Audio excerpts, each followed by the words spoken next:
Nuestro próximo participante del día de hoy viene del Cono Sur, wow, de Uruguay. Tomó clases de cibaeño. Sí, la verdad que sí, que a los uruguayos le encanta venir aquí al Cibao. En los años 2008 hasta el 2010.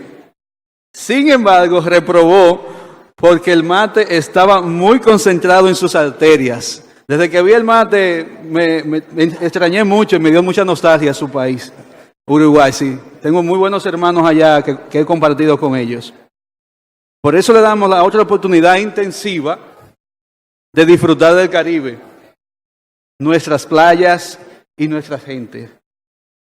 Él a cambio nos trae su arte y sus conocimientos. Es un hombre hecho medicina. Rescata la medicina ancestral que trae el legado familiar. Es médico con posgrado en medicina interna y cardiología, homeópata y docente de homeopatía e iridología, investigador de métodos Hansi y la implementación de métodos curativos y paliativos biológicos y vitalistas. Fue el profesor del primer diplomado de homeopatía impartido en Santiago a través de la Universidad Tecnológica de Santiago UTESA en el 2009. Hoy tenemos aquí al doctor Jesús Costa Germán con el tema terapias oncológicas integrativas a propósito del Hansi. Un fuerte aplauso para el doctor.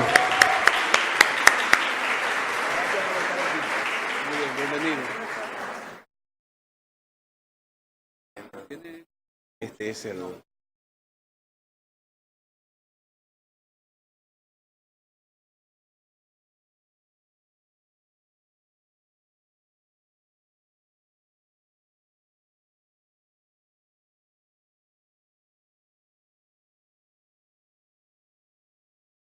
Buenas tardes.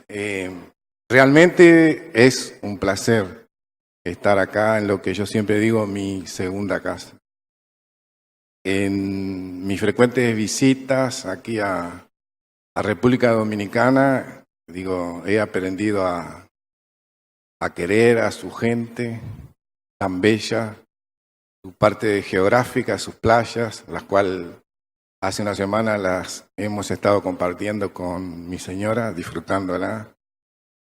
Y bueno, agradecer infinitamente a Raquelina, a todo su equipo, a esta mujer con tanto ímpetu, con tantas ganas de hacer cosas y que realmente en estos tiempos tan difíciles que es realmente lograr un auditorio como esto no es fácil. Hay que tener, mucha creatividad y vaya para ti mi admiración, mi respeto realmente.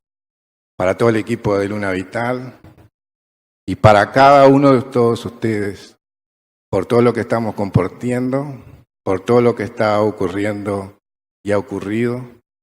Y bueno, vengo desde Uruguay para mostrarles mi experiencia en la medicina, mis trabajos académicos. Y bueno, quiero decirles que pienso que estamos en un momento realmente crucial del universo, ¿no? En donde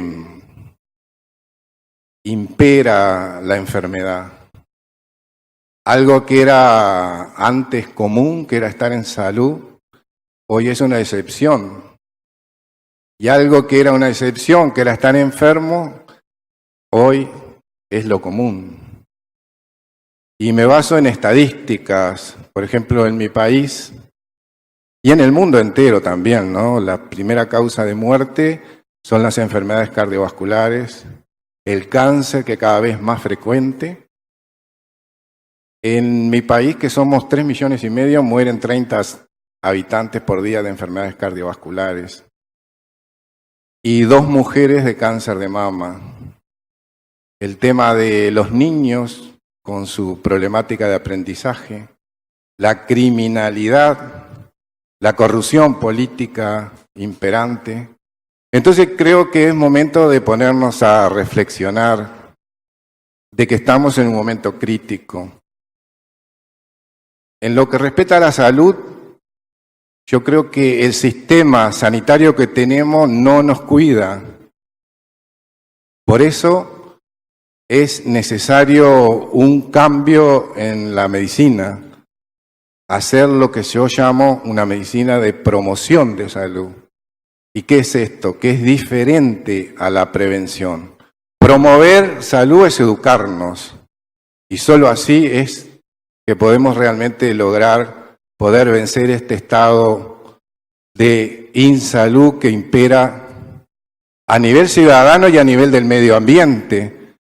Porque si, como hasta ahora se ha dicho, somos un sistema interrelacionado, interdependiente, y ya nuestro padre de la medicina, ya en el 360 a.C., hablaba eso.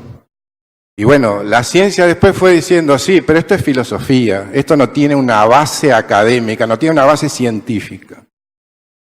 Lo mismo ocurría con la medicina oriental. Sí, todo muy bello, pero no tiene una base, tiene una filosofía. Y eso a mí me fue rechinando y veía que a pesar de que con mi encare médico lograba sanaciones, los pacientes se veían libres de sus enfermedades y en un equilibrio corporal, mental, espiritual y vital. Pero bueno, la ciencia decía, no, estas son las regresiones espontáneas, que realmente también existen. Esto es un placebo. Y sí, el placebo existe, porque el pensamiento es el primer medicamento. Cuando yo tengo un pensamiento positivo, tengo inmediatamente una molécula química, una emoción. Esa emoción me trae una acción y esas acciones se transforman en hábito. Por eso, entonces, como veía que cuando los pacientes evolucionaban y se me decía eso, que había sido entonces un diagnóstico erróneo o una remisión espontánea, se me ocurrió que tenía que crear una manera diferente, una manera de poder hacer una medicina integral. ¿Y qué es integrar? Integrar es unir, es armonizar todas las partes. Así como armonizar todas las partes nuestras, el cuerpo que está conformado por 50 billones de células, y que si nosotros nos detenemos a observar el comportamiento de esas células, ellas nos dan una enorme enseñanza, así como allí también de los seres catalogados como inferiores. Por ejemplo, una ameba que se relaciona con el entorno a través de sus sentidos.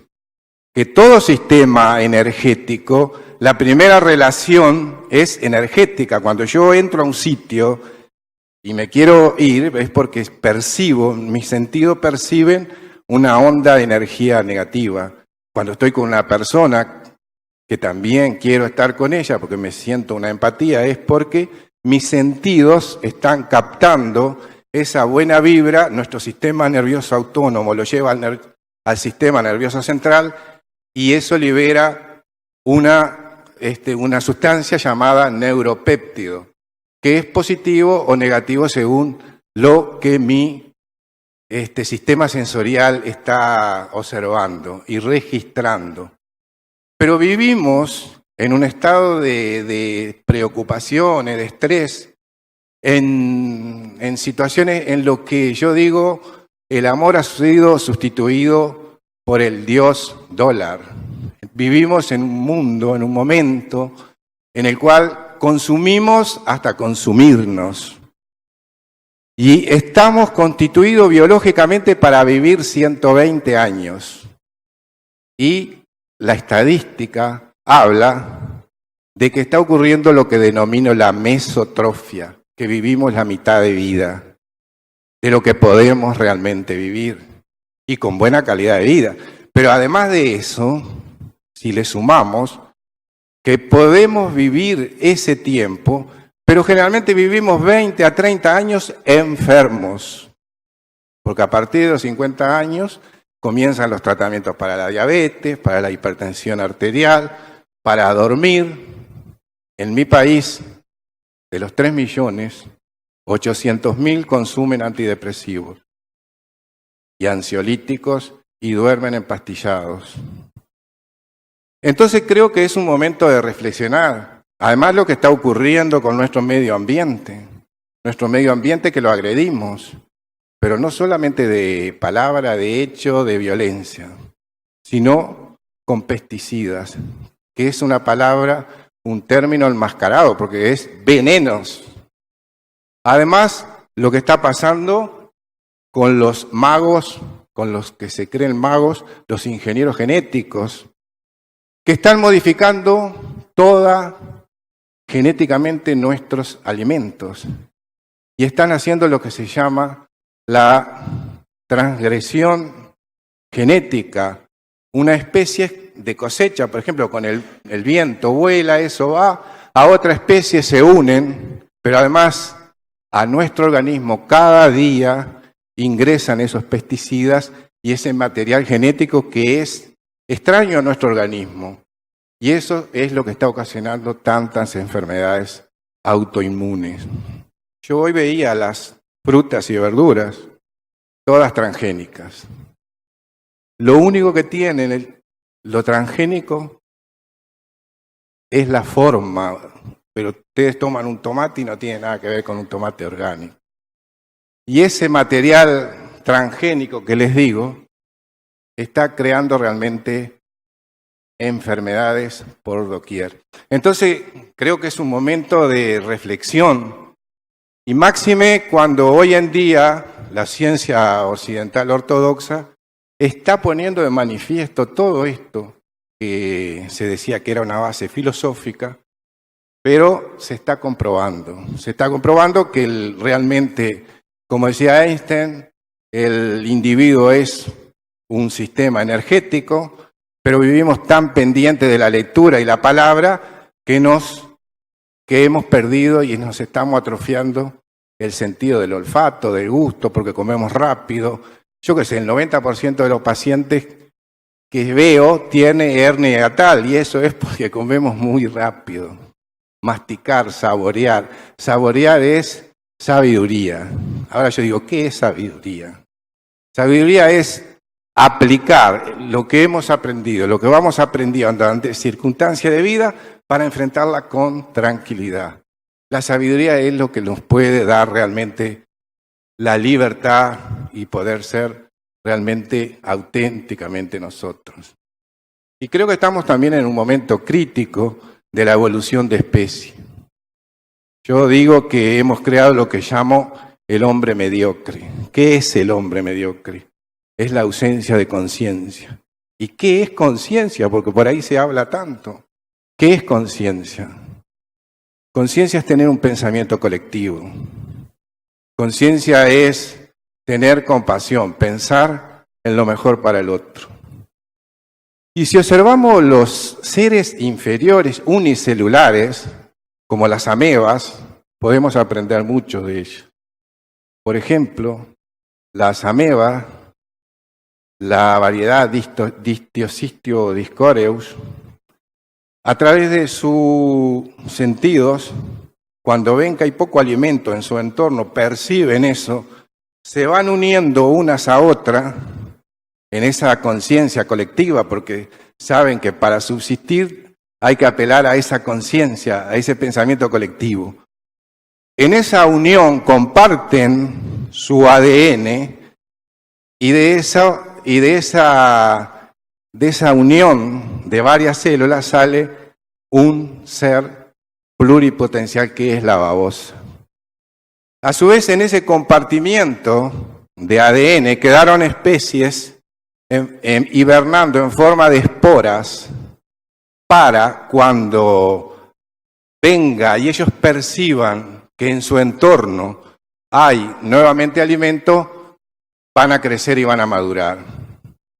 Entonces creo que nosotros tendríamos que apelar y aprender de eso, de esos seres de repente llamados en la escala de evolución como inferiores. Y bueno, también la biología, los nuevos conocimientos biológicos están demostrando y tirando por tierra el concepto de Darwin, que decían que el más fuerte era el que mejor se adaptaba. Y hoy vemos que no es así. Y hoy vemos también, y estamos comprobando, que no son los genes lo que determinan nuestra biología, que no son los genes lo que enferman a nuestro cuerpo, sino que somos nosotros mismos lo que podemos autodeterminar nuestras enfermedades. Solamente en el 1% de las enfermedades no podemos hacer nosotros mismos nada, pero en todo el resto de las enfermedades podemos realmente prevenirlas. ¿Cómo podemos prevenirlas? Modificando nuestros pensamientos, modificando nuestras creencias, todo que no hacen más que limitarnos, todo aquello que hemos aprendido hasta los 7 años. Y eso queda grabado en esa caja de resonancia que es nuestro inconsciente. Y eso es una grabación, estímulo, respuesta, es algo mecánico. Y el 90% de nosotros en nuestra cotidianidad andamos y marchamos y nos relacionamos desde ese punto de vista inconsciente, por las creencias que hemos aprendido de nuestros padres, de nuestros profesores, de nuestros abuelos. Entonces ustedes piensen un poquito, a veces tienen una reacción y dicen, es igual a la de mi padre. Esto es genético, no es genético. Eso es lo que la epigenética está demostrando hoy, que es el entorno. Entonces lo que nos enferma es el entorno. El entorno, esas creencias, todo eso que hemos aprendido en forma inconsciente. Y que hoy se decía acá, tenemos que estar atentos, sí, tenemos que estar atentos para no ser reactivos. Porque ¿qué significa ser reactivo? Que ante un estímulo de repente que quedó registrado en mi inconsciente, que puede ser un dolor, una emoción, un acto de violencia, nuestro inconsciente, que es 40 millones de veces más rápido que nuestro sistema nervioso consciente, va a desencadenar esa reacción que de repente no era la que nosotros queríamos. Entonces por eso es lo que los orientales llamaban comer poco, dormir poco, pero estar atento durante la mayor parte del día. Pero estar atento es eso, estar chequeando en cada momento y de repente decidir cómo voy a reaccionar. Y estar atento a que cuando reaccioné, darme cuenta que lo que no era como yo quería reaccionar, sino que fue mi inconsciente. Entonces eso es muy importante. Después el alimento. Aquí se ha hablado mucho del alimento. Todo lo que se ha dicho está bien, pero yo al principio les decía esto a mis pacientes, pero después veía que el paciente tiene que irse convencido, por lo menos lo que ocurre en nuestro país, en esta cultura occidental en donde tenemos que saber por qué y para qué.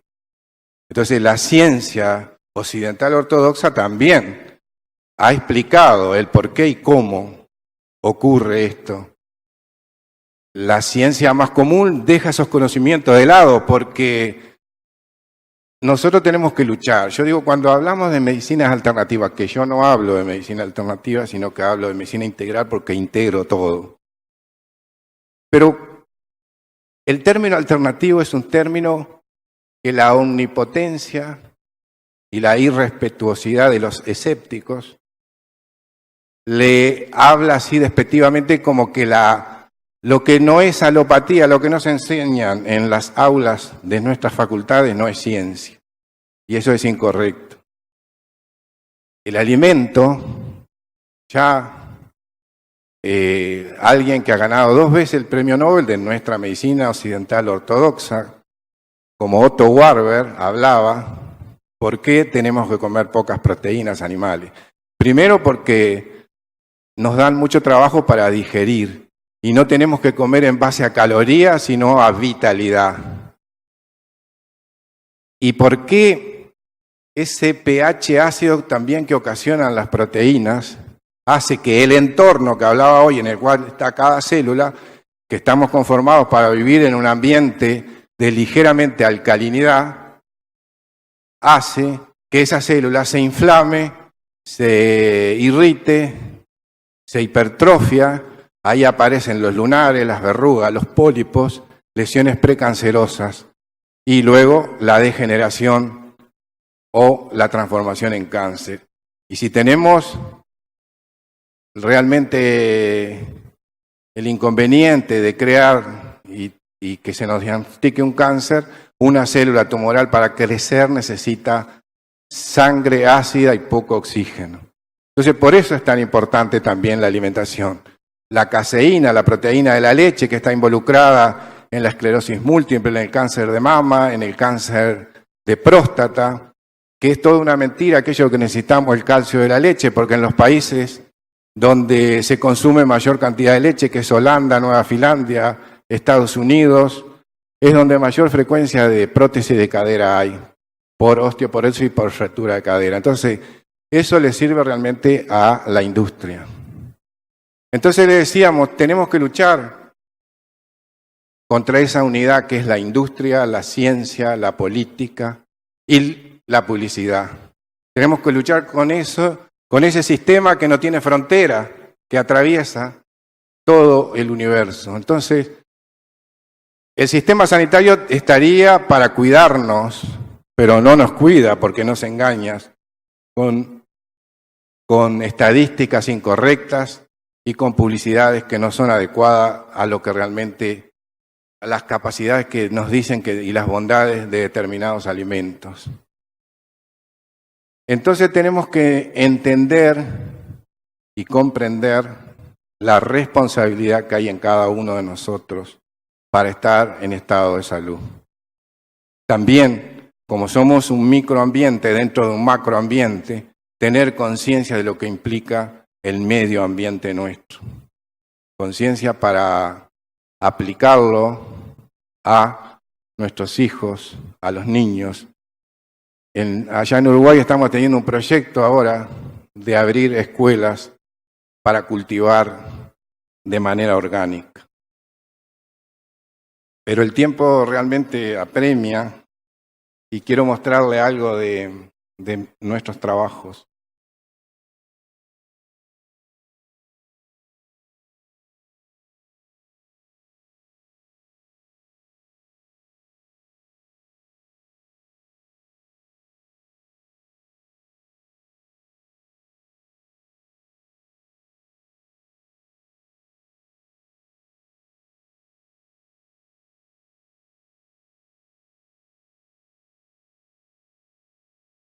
Nuestra clínica se denomina Medicina Biológica Vitalista. Aquí es como armonizando el vitalismo de nuestro padre Hipócrates con lo occidental, lo biológico, dando una idea de que están juntos, de que tienen que estar armonizados en equilibrio para permanecer en estado de salud. Nosotros más o menos atendemos unos 500 pacientes por mes, en donde tenemos un equipo de 8 médicos, además de mí, con diferentes especialidades en hemoterapia, en hematología, en medicina pediátrica, médicos internistas y traumatólogos. Además tenemos consultores y también consultores en el exterior. Entonces, la medicina biológica vitalista, como les decía, es una forma hipocrática de hacer medicina. Es integral e integrativa porque integra todo. La salud para nosotros es un equilibrio, como decíamos hoy, entre lo corporal, lo mental, lo emocional, lo vital, lo espiritual y el medio ambiente. Si hay una alteración en cualquiera de ellos, estamos enfermos. Para estar enfermos tenemos que estar en pleno equilibrio de todas las variables.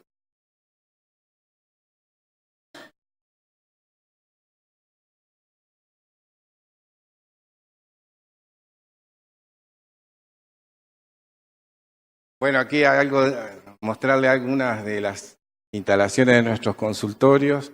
También aplicamos la gota viva, las quelaciones. Entonces hoy le voy a hablar de aquí en adelante de 2 trabajos académicos que hicimos. Uno, este que voy a mostrar primero, fue desarrollado en el bioterio de nuestra Facultad de Medicina. El Hansi es una medicación elaborada en concentraciones homeopáticas. Cuando hablamos de concentraciones homeopáticas, hablamos de energía. O sea, que es una medicación más que química, física. Es una medicación en la cual logramos probar que al equilibrar la energía vital podemos hacer modificaciones a nivel de lo biológico, o sea, a nivel de los tejidos, a nivel celular. Y trabajamos en pacientes enfermos primeros para demostrar que realmente el Hansi actúa cuando hay una enfermedad. Y el siguiente trabajo lo hicimos en cerdas seniles, pero sanas. Esta es alguna de las presentaciones del Hansi, que tiene ampollas, vía oral, diferentes tipos y diferentes formulaciones según la enfermedad del individuo. Nosotros más que nada trabajamos con cáncer y enfermedades autoinmunes. Entonces, dependiendo del cáncer, de la localización y lo que llamamos lo que se llama a nivel académico la estadificación del tumor, es la fórmula que vamos a usar. Este es un estudio que hicimos con el Hansi en ratones, en donde le creamos un modelo de melanoma, le inyectamos 1 por 10 a la 5 de células tumorales, un modelo que se usa mucho en Inglaterra, y que los animales a los 12 días desarrollan tumores y no viven más de 30 días.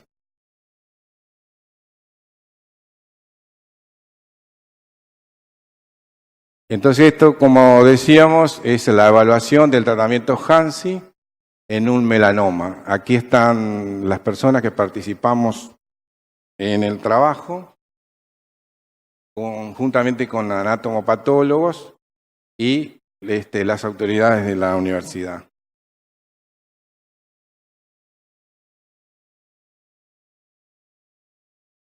Esta es una escala más o menos que valora la evolución de los pesos de los grupos tratados y el control a largo plazo de la experiencia.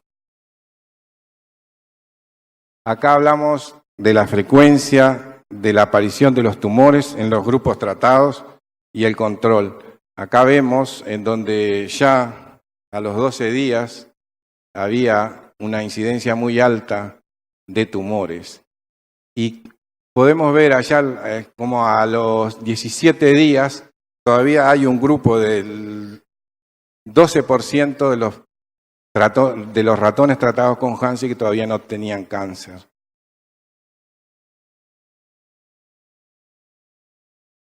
Y esto es la evolución de la sobrevida, en donde vemos, como les decía Carlos, que la sobrevida máxima una vez inoculado era de 30 días. Y allá vemos que tenemos animales con vida aún en los 45 días.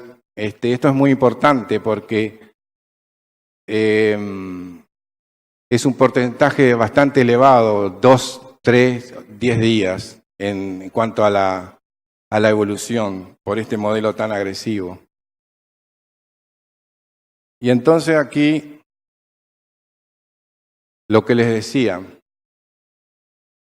una vez que los animales murieron, se sacrificaron y un anatomopatólogo hizo estudios de los tejidos. Aquí vemos cómo la proliferación de ese tumor crece en playas. Todo esto son células melánicas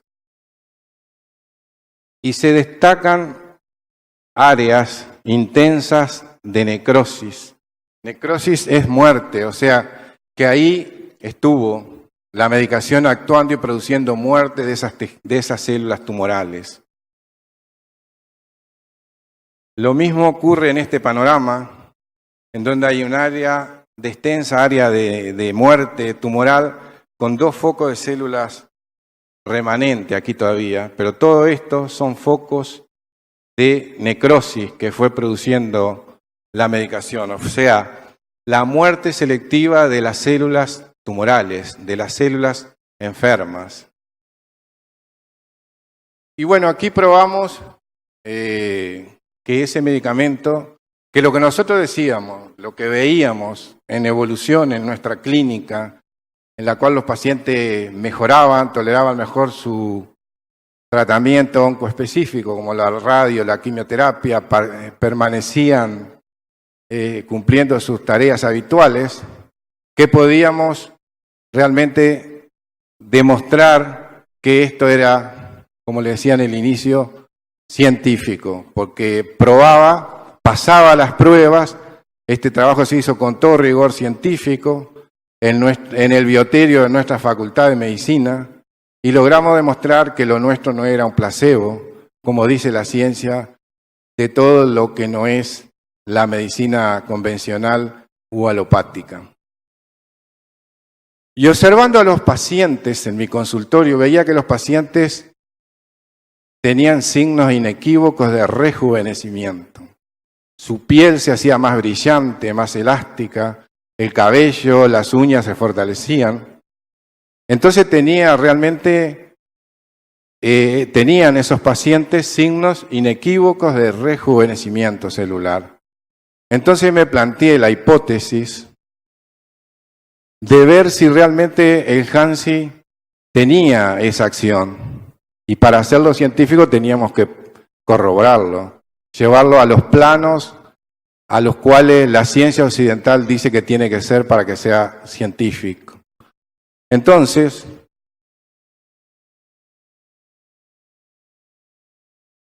tomamos el modelo de trabajo, fue tomar cerdas seniles, que son lo más parecido biológicamente a nosotros.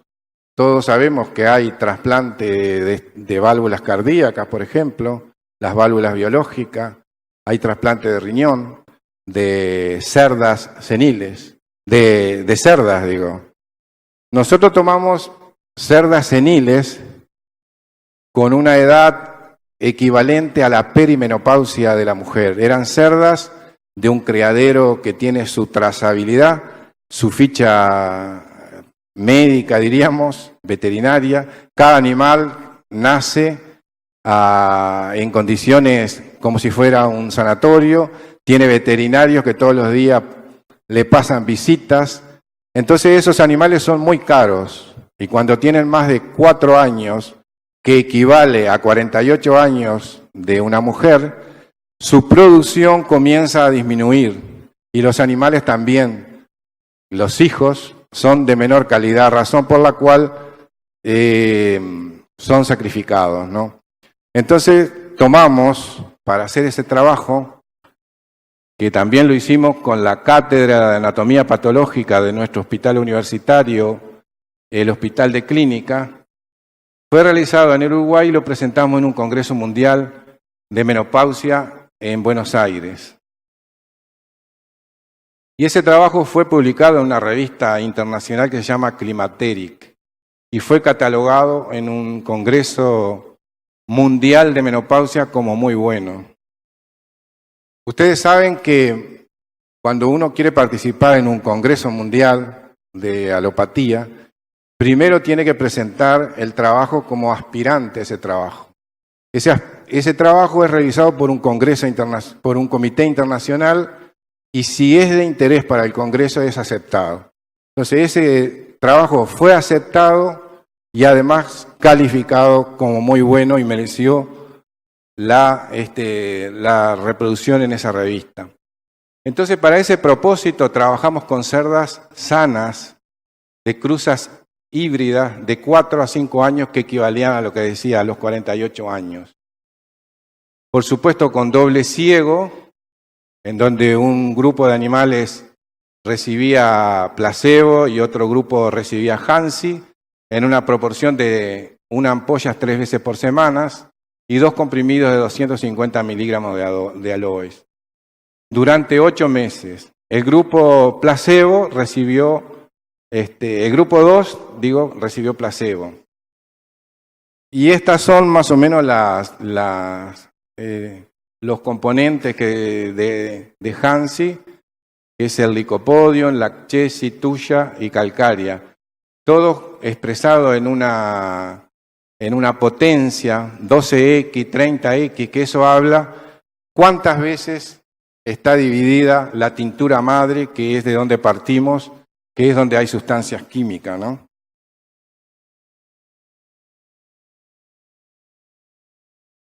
Ambos grupos los pusimos en reproducción, de manera de poder valorar la respuesta reproductiva que había en los grupos y encontramos diferencias realmente significativas en el grupo tratado, con respecto al peso, a la calidad y al número de las crías en comparación con el grupo control. Aquí hubieron 2 partos, porque el embarazo de una cerda demora 3 meses, 3 semanas y 3 días. Una vez que los animales fueron sacrificados, se enviaban a la cátedra de anatomía patológica con un número, o sea que el médico anatomopatólogo que recibía ese órgano no sabía qué había recibido el animal. Entonces hicieron estudios anatomopatológicos de los ovarios de las cerdas con investigación en una manera macroscópica, que es así a simple vista, y veían que el tamaño de los ovarios realmente era como cuando los animales, en el grupo tratado, era como cuando los animales eran jóvenes. Y después, desde el punto de vista con el microscópico, se hicieron tinciones básicas, que es la hematocilina y eosina, para analizar. Y además se hicieron también con reactivos inmunohistoquímicos para ver y estudiar los neurofilamentos y la apoptosis. La apoptosis es la muerte celular programada, el reloj biológico. Toda célula que tiene alguna alteración en el organismo se encarga de fagocitarla, de matarla para que no dé origen a una nueva célula. A veces también esa célula no tiene una alteración genética, pero como está viviendo en un entorno para el cual no es el adecuado, se muere antes. También eso lleva a, cuando hablamos del entorno, la sangre que nutre a cada una de nuestras células, a que haya una apoptosis acelerada. No sé aquí, pero en mi país, por ejemplo, vemos mujeres que dejan de menstruar cada vez más a los 36, a los 35 años. Y eso es porque hay una pérdida de células del ovario antes de lo que se veía en el pasado. Esto porque hay una apoptosis acelerada, o sea que hay una muerte de células que no deberían haber muerto en ese tiempo. Incluso estamos viendo patologías, por ejemplo, como el mieloma múltiple, que era una enfermedad que antes se veía a los 80 años y ahora lo estamos viendo a los 50 años. Y esto es porque cuando las células están en un entorno que no es el más adecuado, por las emociones, el estrés, lo que comemos, nuestra conducta, hace que esas células mueran antes. Incluso nuestro sistema inmunológico tiene una inmunosenectud antes de lo que debería tener. Lo que decía al inicio, estamos hechos biológicamente para vivir 120 años, pero lamentablemente está ocurriendo esto. Y así como lo podemos ver, por ejemplo, a nivel de la mujer, que su periodo, su ciclo menstrual se hace y se termina antes de lo que debería ser, por ejemplo, contrapartiendo todo esto y hablando de la alimentación, podemos hacer una comparación con los habitantes de UNZA, por ejemplo, que es una población que está entre el Tíbet y Pakistán, que tienen una expectativa de vida real a la que estamos conformados, 120 años, y las mujeres menstruan hasta los 65 años. ¿Qué tienen de diferente la población de UNSA? Que caminan mucho. Nuestras civilizaciones anteriores caminaban 3/4 parte de la vida. Hoy se dice que caminamos solamente 1/4 parte. Y hacen una alimentación pobre en proteínas, rica en verduras, cosas integrales. Y esto demuestra lo mismo que estamos hablando y mostrando acá.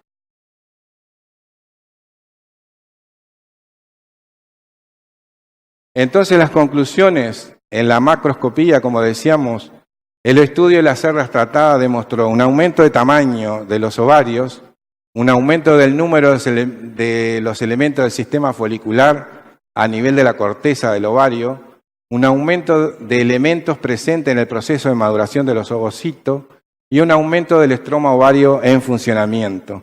A nivel de la médula del ovario se detectó un aumento del sistema vascular.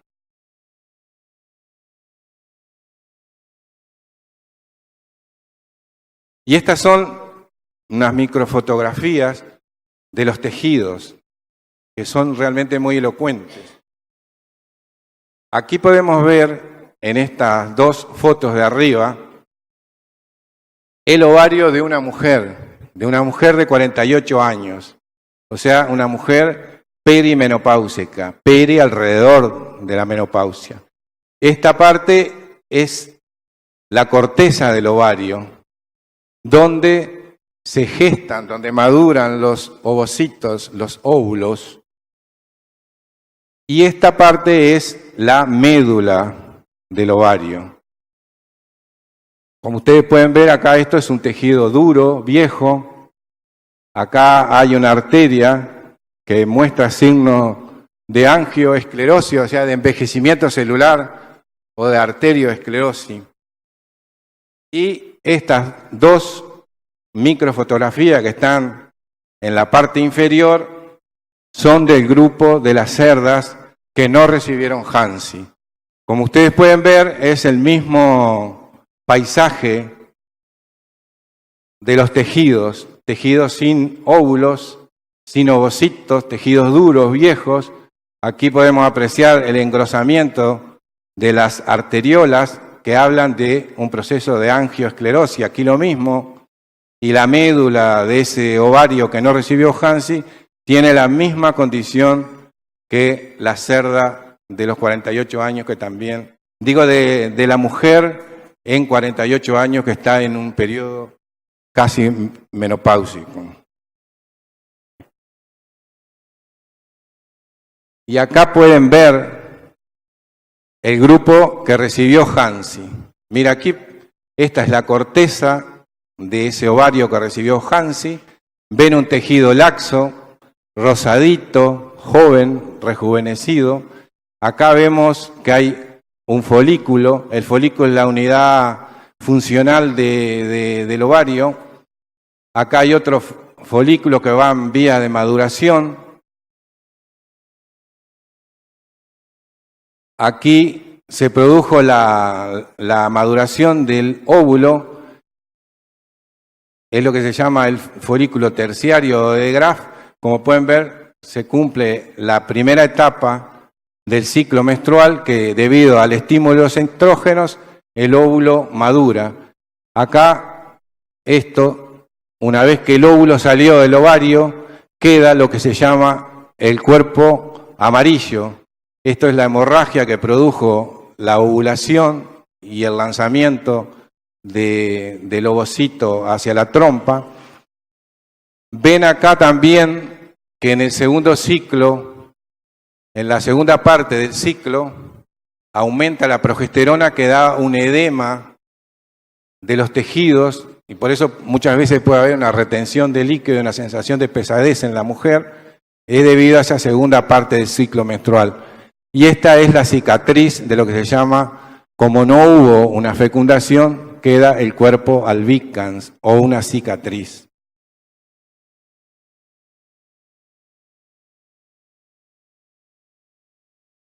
La muerte de células programada ocurre en el 99, con el 99% de las células en la línea germinal en los mamíferos hembra, resultando en infertilidad por la falla ovaria, o es lo que llamamos la menopausia en humanos. En el ovario, la apoptosis se localiza ya en los ocitos primarios al 5º mes. Durante la vida fetal ya hay muerte de células y por eso también es tan importante en esa época de la vida cómo el feto reside, cómo es recibido en su casa el útero. También se está demostrando en trabajos, por ejemplo, hay un pediatra, Thomas Berni, que tiene un libro muy interesante que se llama La vida de los niños antes de nacer. La neurociencia está probando que ya hay una actividad compleja del sistema nervioso central del feto en la vida intrauterina. Y la importancia allí del entorno, porque ese feto ya puede recibir las emociones de la madre, puede sentir los miedos de la madre, las preocupaciones, las tensiones, también recibe las preocupaciones, tensiones y las emociones de su padre. Por eso digo la importancia de la responsabilidad de ser padres, porque no solamente es que vamos a transmitir una carga genética, sino que ya desde la vida intrauterina tenemos que tener la responsabilidad en que ese feto tenga la armonía del hogar y también que la madre, en esa unidad indivisible que es madre e hijo, también esté en un estado de equilibrio. Por supuesto que ese hijo, ese cerebro, percibe todas las emociones y ese entorno puede también crear alteraciones en nuestro ADN, en determinados genes que predisponen a enfermedades en el futuro. Pero la buena noticia es que esos genes se van a desarrollar solamente si encuentran un medio ambiente adecuado, un medio ambiente en donde haya un entorno inadecuado, que haya una alimentación inadecuada o que nosotros no seamos nosotros mismos. Entonces este es el estudio inmunohistoquímico, lo que le decíamos, en donde esto prueba aquí la menor disminución, la menor muerte de células en el grupo tratado, en donde acá ustedes pueden ver que se hizo una tinción para apoptosis con ese anticuerpo CD34 y este color azulcito habla de que no hay apoptosis, de que no está ocurriendo muerte celular programada. Y miren en este grupo que no recibió Hansi, en donde podemos ver que también la arquitectura es de tejido viejo por la muerte de células y el envejecimiento de los tejidos. Y acá pasa lo mismo.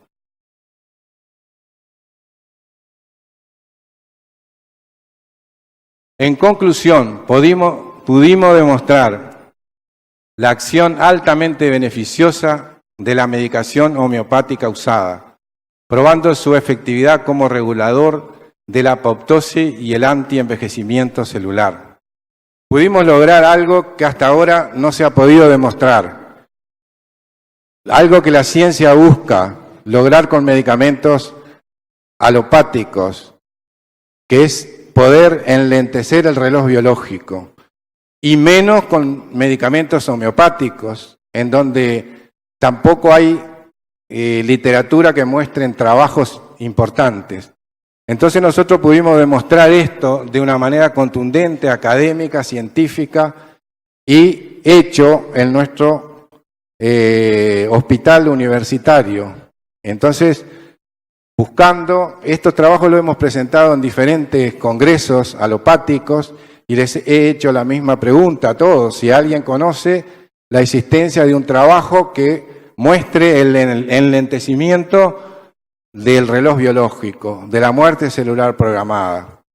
Si alguien ha podido demostrar un medicamento que tiene adaptabilidad, que tiene selectividad, que en un paciente enfermo, al equilibrar la energía vital, equilibra, recompone todos los sistemas, entre ellos el sistema inmunológico, y hace que al reequilibrar nuestras natural killer, que son nuestras células blancas para defendernos de la presencia de células tumorales y destruirlas, eso lo pudimos demostrar. También pudimos demostrar que en pacientes sanos el tratamiento protege de una manera selectiva lo sano, sin agredir lo que está correctamente funcionando. Entonces, eso era lo que quería compartir con ustedes, de repente un poquito pesado por muchos términos científicos, pero me parecía importante para darle base a todo esto que a veces es menospreciado por la academia. Y somos tratados muchas veces los médicos que hablamos de energía, de espíritu, somos tratados como de poco serios, que no es científico. Entonces creo que esto tendría que animarlos a todos los que trabajan en el área de la salud a poder hacer trabajos que realmente demuestren que un medicamento elaborado en estas condiciones realmente puede actuar sobre nuestra biología. Creo que es la única manera que podemos lograr realmente una disminución de las malas estadísticas de enfermedad que arrecian nuestro planeta. Y también para tener en cuenta la forma de atender a nuestros pacientes y tratar de darles siempre una explicación, de convencerlos, porque de esa manera creo que es la manera que podemos tener un pensamiento positivo realmente cuando le explicamos al paciente y el paciente incorpora ese conocimiento y luego va a su casa y lo aplica. Entonces, les pido un poquito de disculpa porque creo que se hizo medio largo esto. Muchas gracias por su atención.